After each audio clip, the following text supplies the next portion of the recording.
Hey, silver stacking community. This is G here from AG Metals. I had the idea this morning to do a type of beginner's video for beginning stackers. Since I've been kind of stacking for several years now, well, close to a decade, and I sold out my collection in 2011 at the peak of the market and just started stacking again about 3.5, 4 years ago. And so what I did was compiled just a few of each type of different types of bars and rounds to kind of go over and see the advantages, disadvantages, what's good, what is not really bad, but less than good, in my humble opinion.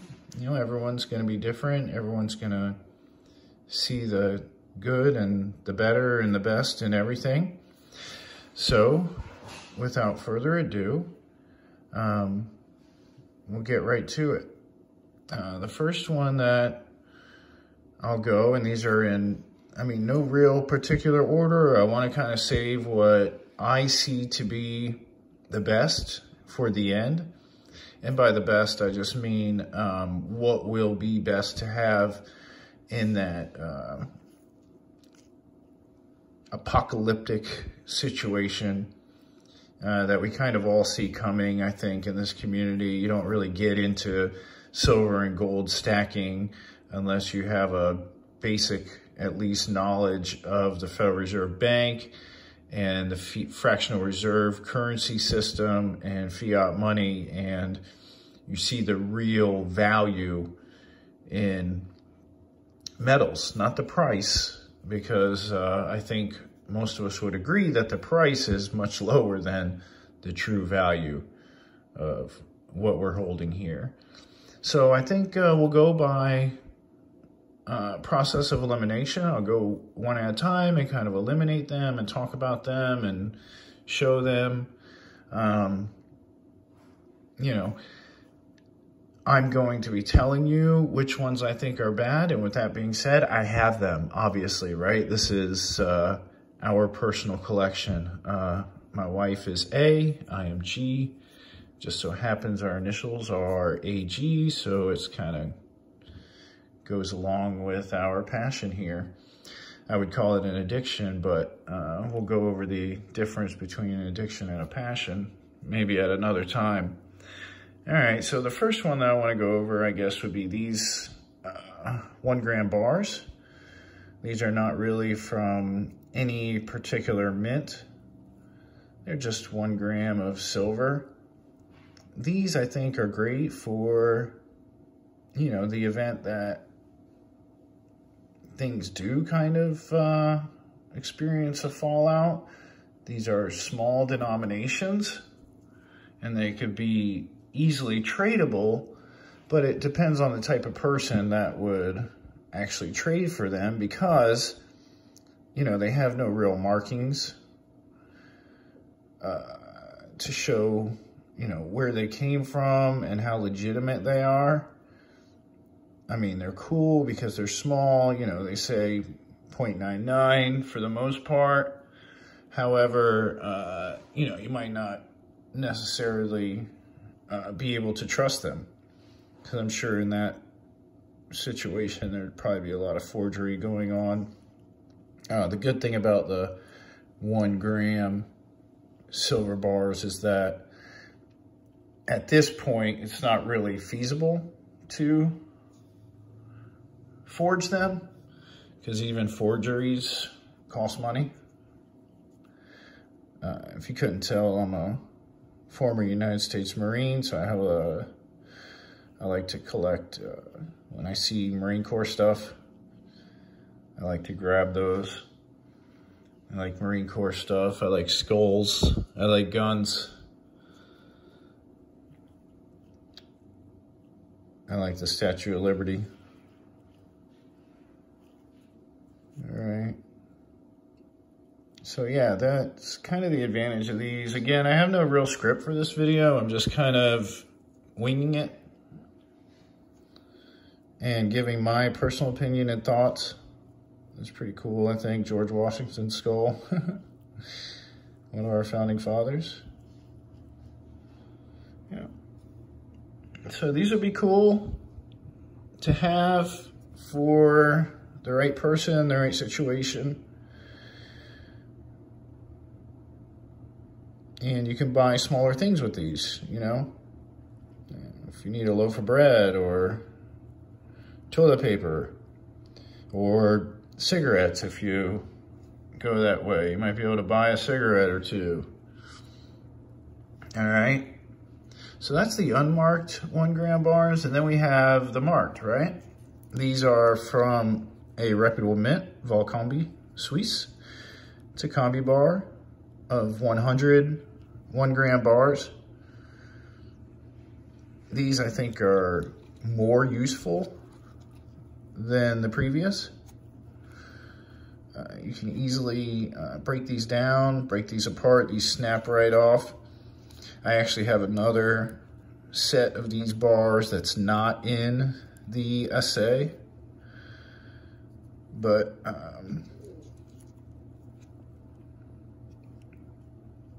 I would probably be more likely to use those than these first, right? I would save these until after, if I were to ever even get to them, because there's something that is, I think, far more useful in the end. All right, next we'll go with the hand-poured. All right, the hand-poured bars, I love. I mean, I love them because they look really cool. The problem with them is, again, you know, the fact that people don't really know. I mean, anyone can take a bar like this and stamp it and say it's silver, but unless you have like a X-ray machine or the acid test to tell, you know, who really knows? I use a magnet.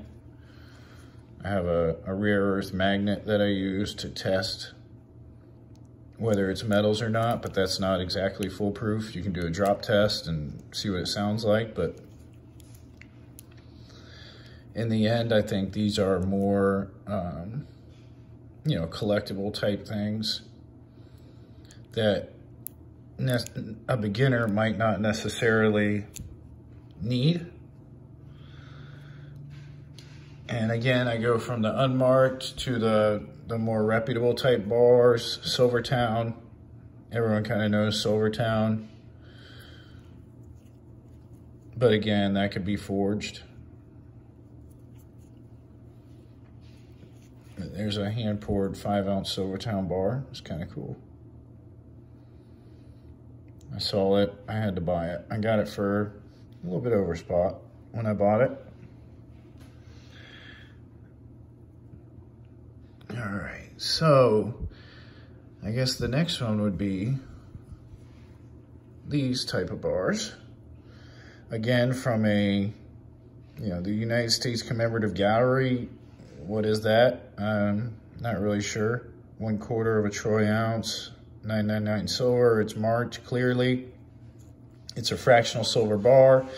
Has some utility. But again, not the best thing to put to the side in the event that it's needed. This, I think, I don't even know why I bought these. I think when I went in that weekend, I had money that was burning a hole in my pocket, and I saw these and thought, wow, they're kind of cool. But these, you know, there's no weight marked on them. You know, they say 0.99 fine. Cool, they're more like a commemorative coin, but they're not a coin. It's just a round to commemorate the South African Krugerrand. I'm gonna try to start speeding through these a little more because this video is getting kind of long already. I guess I kind of knew that it might get kind of long because I got quite a few examples to go through here. All right, and this here is a Franklin Mint bar. Again, more of a collectible thing. 10,000 grains. I thought this was really cool when I saw it, so I picked it up. Came from the last lot of, this ingot contains 10,000 grains of sterling silver cast from the last lot of surplus U.S. Treasury silver, which was sold at a historic auction sale on November 10th, 1970 to the Franklin Mint for $2.8 million. Pretty cool. Back when we had a silver and gold standard still, to a certain extent.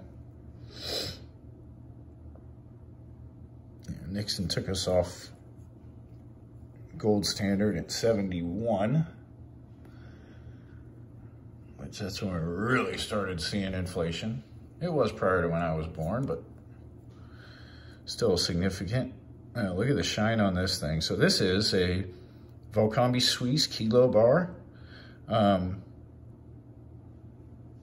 Good for certain reasons, for big things. If you needed, you know, to come up with something big, something that was a substantial price that you wanted to purchase, cool. Very reputable company, Volcambi Suisse, very recognizable by collectors. And even not an end of the world situation, if you need to come up with, you know, part of a rent payment or something like that, you could take this to a dealer and, you know, very easily sell it. So it's usable in that way. Comes with a serial number. Really cool. I always wanted to get a kilo silver bar, and we just got this relatively recently. You see how much I paid for it? I keep that on there, so I know how much I paid for it. I have a spreadsheet that I keep everything that I have on, but I don't actually have the prices on there. Never started doing it and still don't do it, so I'm trying to kind of keep my reflection out of this.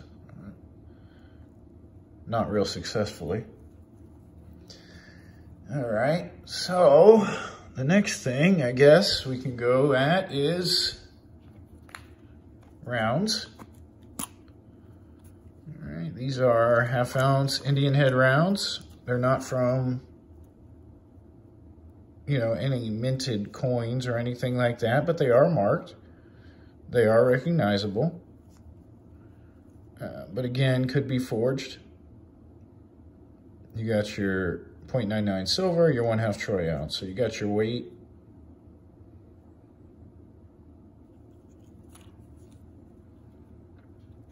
Probably could use to be cleaned up, but I don't really clean anything. Although something like that would not lose its value. It's just worth the weight in silver anyways. Not really collectible. All right, and then we have the 1 ounce rounds, very similar. See, I don't know how this happened here. It kind of chipped away, but I went kind of neurotic about it because I had never seen the inside of a round like that. You see how that is?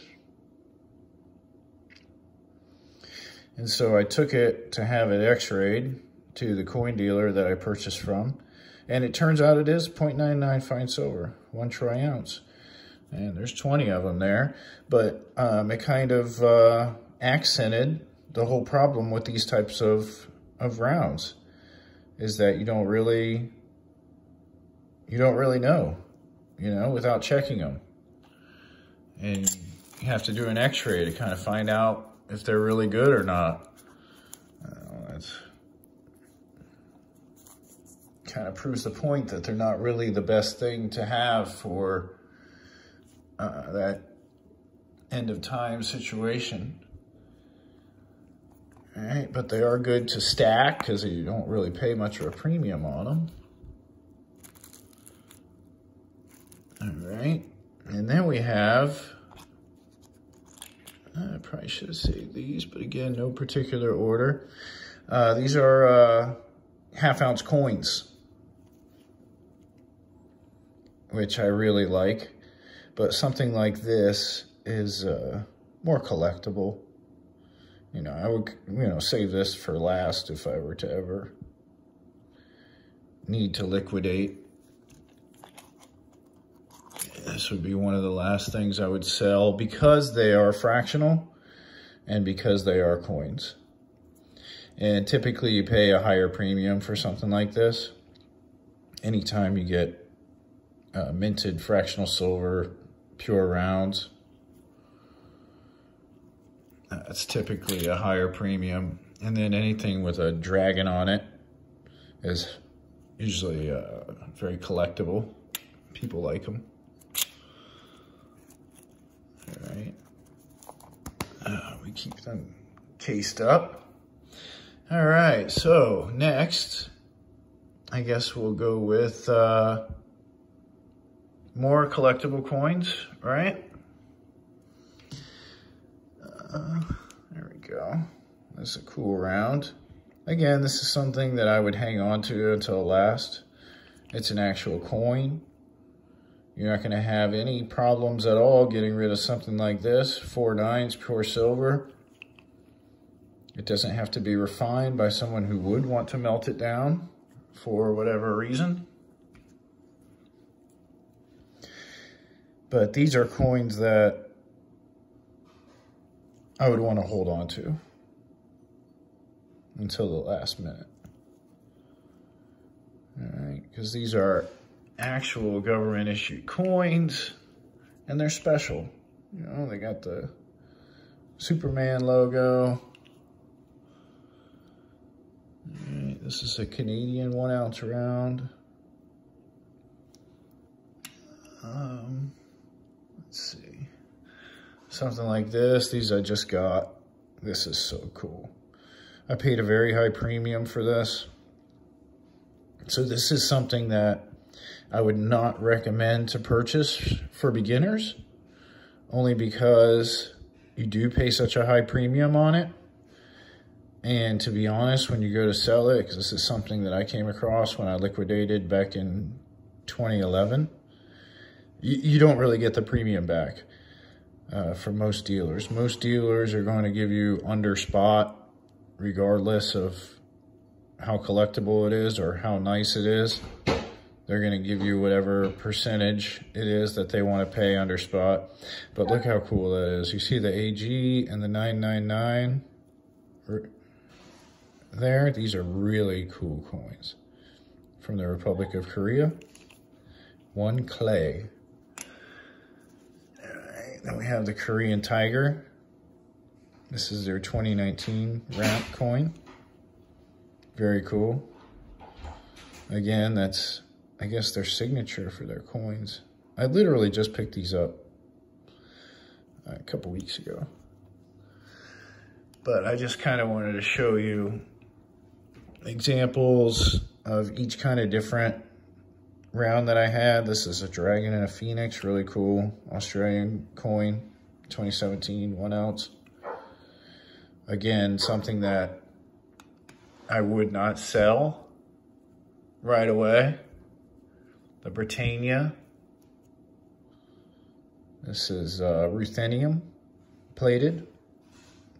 Gives it that look. Beautiful metal. Beautiful coin. Not something that I would want to liquidate, really.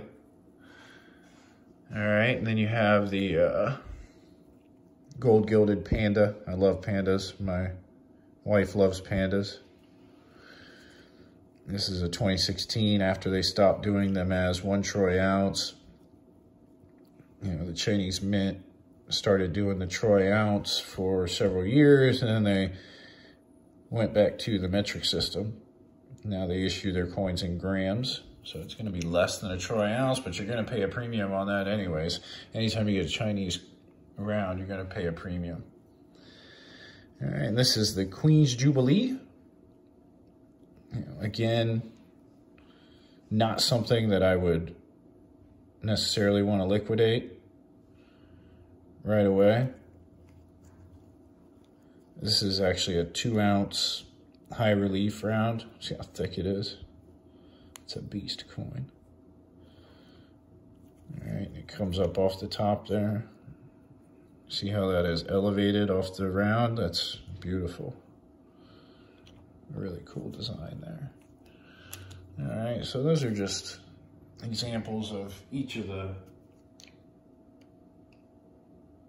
type of coins that you're gonna pay a premium on that I would really not recommend